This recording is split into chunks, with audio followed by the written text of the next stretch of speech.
फासला नया भर लिया है, फैसला ये कर लिया है, टीवी से सबको बचाएंगे, खुद से ये वादा कर लिया है। इंडिया जब जोर लगाएगा, टीवी हारेगा, देश जीतेगा। इंडिया जब जोर लगाएगा, टीवी हारेगा, देश जीतेगा। टीवी से मिलकर लड़ना है, चौकन्ना हर पल रहना है। खांसी बुखार वजन हो कम तो जांच कराने चलेंगे हम। इंडिया जब साथ आएगा, टीवी हारेगा, देश जीतेगा। टीबी मुक्त भारत का सपना है, ये सपना सबका अपना है। आसान है इलाज इसका, बस भरोसा मन में रखना है। ये ज्यादा अपना रंग लाएगा, टीवी हारेगा, देश जीतेगा। तो आइए आज ही सब लेते हैं एक संकल्प, भारत को टीवी मुक्त बनाने का। तभी तो टीवी हारेगा, देश जीतेगा। टीवी हारेगा, देश जीतेगा।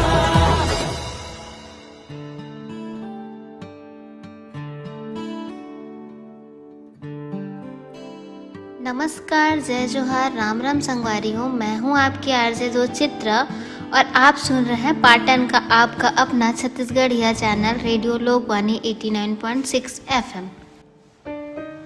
कृष्णा, जानते हो, जब से हमने इस श्रृंखला द टीवी चैलेंज की शुरुआत की है, मैंने इस बीमारी के बारे में बहुत कुछ पढ़ना शुरू कर दिया है।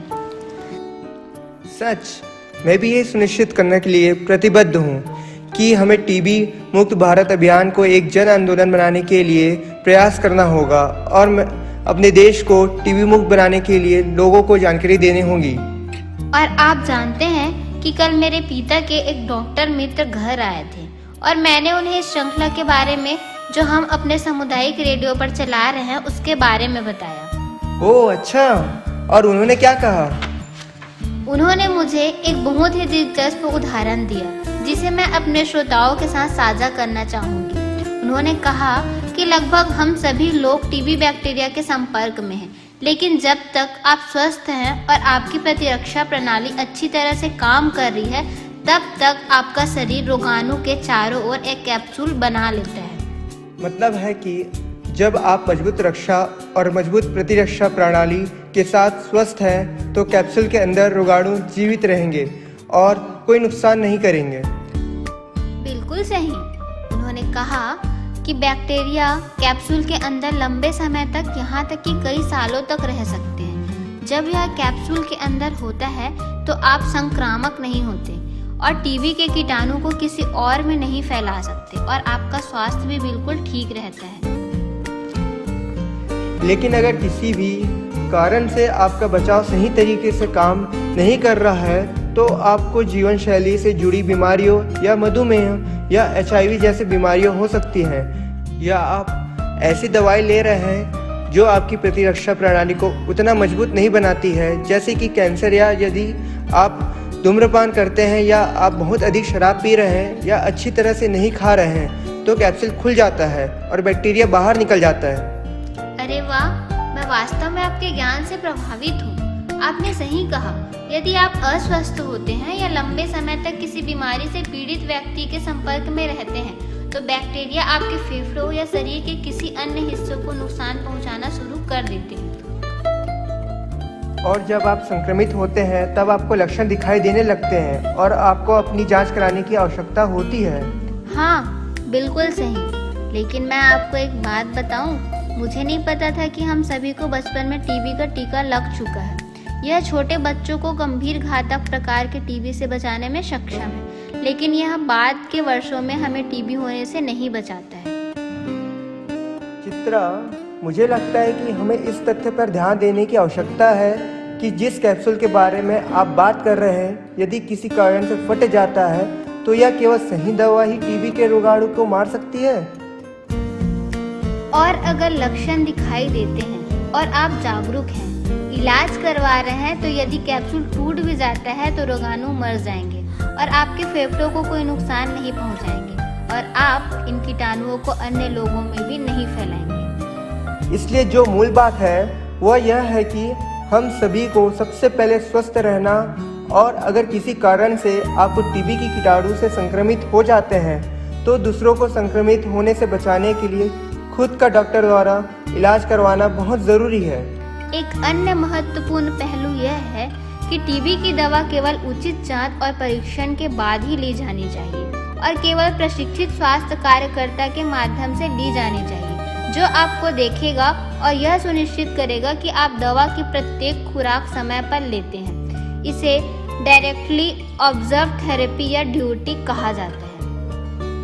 बिल्कुल, क्योंकि अगर आप दवाओं का पूरा कोर्स नहीं लेते हैं तो टीबी वापस आ सकता है और टीबी का एक मजबूत रोगाणु बन सकता है।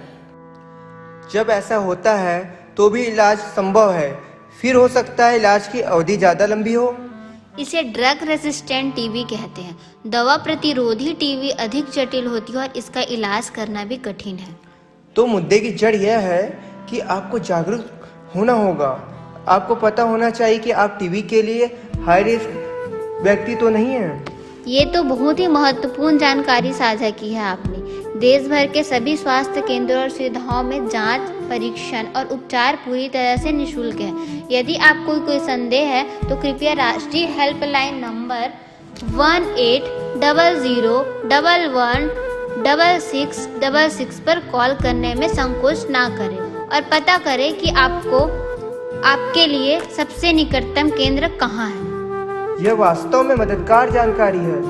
आप अपने फ़ोन पर टीबी आरोग्य साथी ऐप डाउनलोड कर सकते हैं और अपने जिले में सरकारी एवं निजी क्षेत्र के टीबी स्वास्थ्य केंद्रों को खोजने के लिए स्वास्थ्य सुविधाएं पर जा सकते हैं। आप तो जानते ही हैं कि अगर जिले में एक्टिव केस फाइंडिंग का काम चल रहा है, सरकारी टीबी मुक्त भारत के मिशन को हासिल करने के लिए प्रतिबद्ध है और घर घर जाकर स्क्रीनिंग कर रही है। यह एक्टिव केस फाइंडिंग का क्या मतलब है? क्या आप हमारे श्रोताओं को बता सकते हैं? ACF का मतलब होता है घर घर जाकर लक्षित समूह में संभावित टीबी वाले लोगों की व्यवस्थित स्क्रीनिंग करना, आयर टेस्ट करना। हमारे ही ब्लॉक में ये हो रहा है, क्यों ना हम अपने DTO साहिब से इसके बारे में और जानकारी हासिल करें। अगर आपको या आपकी जानकारी में किसी को टीबी बीमारी के लक्षण हैं तो जल्द से जल्द जांच करवाएं। जितनी जल्दी टीबी का पता लगाया जाता है और उसका इलाज किया जाता है, उतना ही इसका आपको दोस्तों और परिवार के सदस्यों में फैल सकने में की संभावना कम हो जाती है और अधिकतर इलाज भी सरल होता है और आपके लिए भी पूरी तरह से ठीक होने की और स्वस्थ जीवन व्यतीत करने का मौका मिलता है। मैं एक बार फिर हमारे श्रोताओं को सूचित करना चाहता हूं कि उपचार से टीबी लगभग हमेशा ठीक हो सकता है, लेकिन आपको दवा नियमित रूप से लेनी होगी। मैं यह भी जोड़ना चाहूँगी कि प्रत्येक रोगी को अपनी जांच स्वयं करानी होगी। ऐसा नहीं है कि अगर एक व्यक्ति का इलाज हो रहा है तो आप वही दवा ले सकते हैं और अपने टेस्ट करवाने से या खुद का इलाज करवाने से बच सकते हैं, क्योंकि अलग अलग रोगियों पर कई अलग अलग एंटीबायोटिक दवाओं का उपयोग किया जाता है, जो उनकी अपनी प्रतिरक्षा प्रणाली पर निर्भर करता है।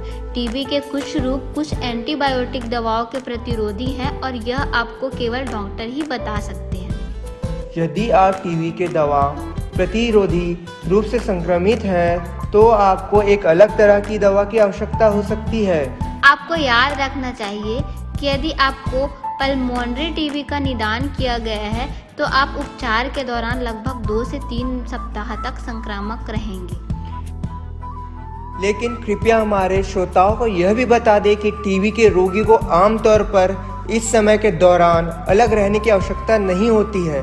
हालांकि संक्रमण को अपने परिवार और दोस्तों में फैलने में रोकने के लिए कुछ बुनियादी सावधानियां बरतने हमेशा अच्छा होता है। जब आप इतना जानते हैं तो आप हमारे श्रोताओं को भी एहतियात के बारे में क्यों नहीं बताते? मुझे अपने श्रोताओं को यह जानकारी देने में खुशी होगी।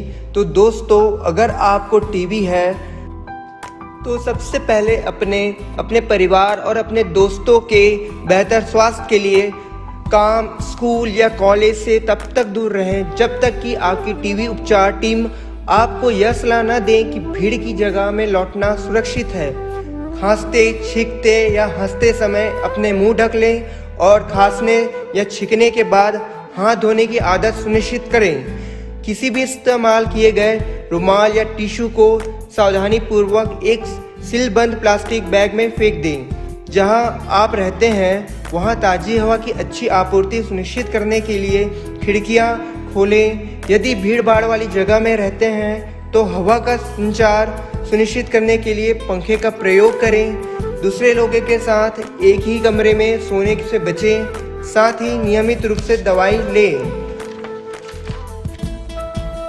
इतनी सटीक जानकारी के लिए धन्यवाद। लेकिन मैं उन श्रोताओं के लिए जो अपने परिवार के किसी टीबी संक्रमित व्यक्ति के साथ रह रहे हैं एक सलाह देना चाहूँगी कि वे भी अपनी जांच करवाएं, क्योंकि हो सकता है कि आप भी संक्रमित हो।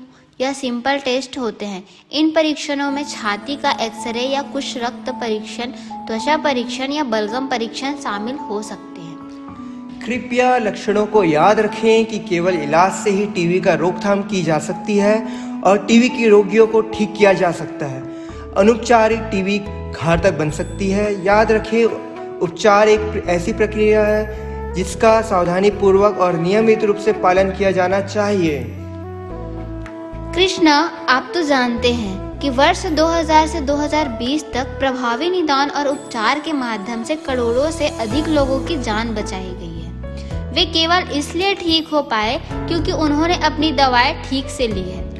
मुझे यकीन है कि हम सभी ने यह मुहावरा सुना ही होगा, रोकथाम इलाज से बेहतर है। इसलिए यदि हम एक स्वस्थ जीवन शैली अपनाएं, पौष्टिक आहार का सेवन करें, व्यायाम करें, यह सुनिश्चित करें कि हमारे घर हवादार हो और हम टेस्ट, ट्रीट और ट्रैक के फॉर्मूले का पालन करें, तो हम निश्चित रूप से एक साथ टीबी के प्रसार का रोक सकते हैं। दोस्तों, आप भी इस टीबी मुक्त भारत अभियान में शामिल हो।